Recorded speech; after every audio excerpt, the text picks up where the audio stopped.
من نمیگذارم که نماز جنازه این میت را ادا کنید تا وقتی که قرض من را پرداخت نکنید. در یک دیهات پیرمرد را برای ادای نماز جنازه آوردند.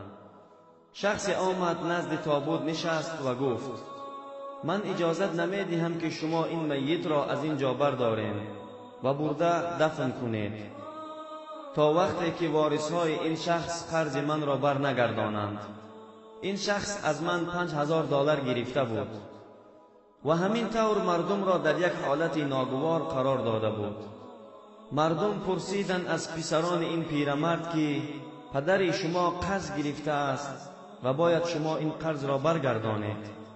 پسران این پیرمرد در جواب گفتند: ما را پدرمان درباره یگان قرض نگفته بود، بنابراین ما این شخص را نمیشناسیم و مبلغ هم نمیدهیم.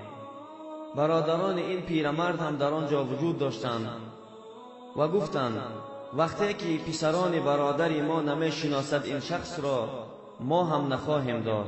و مدت این ماجرا دوام داد حتی که به گوش زنها رسید این ماجرا و در بین آنها دختری همین پیرمرد هم وجود داشت.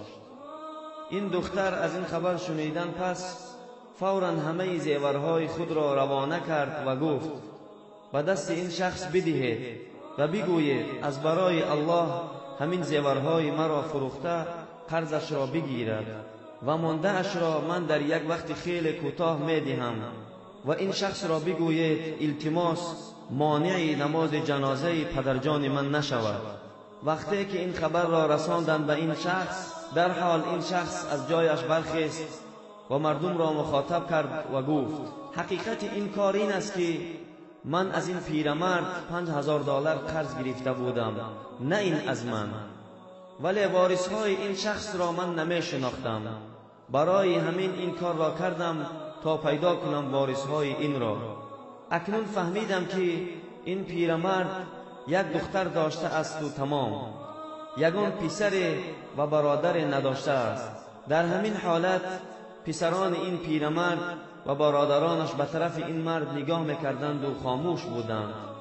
در این حکایت یک درس همین است که شخصانی که دختر دارند خوشنصیبند. برای همین در پیدایش دختر ما باید که خوشحال شویم، نه اینکه غمگین.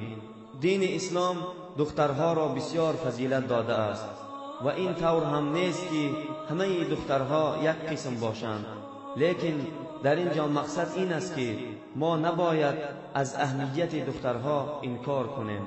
و السلام علیکم و رحمت الله و برکاته.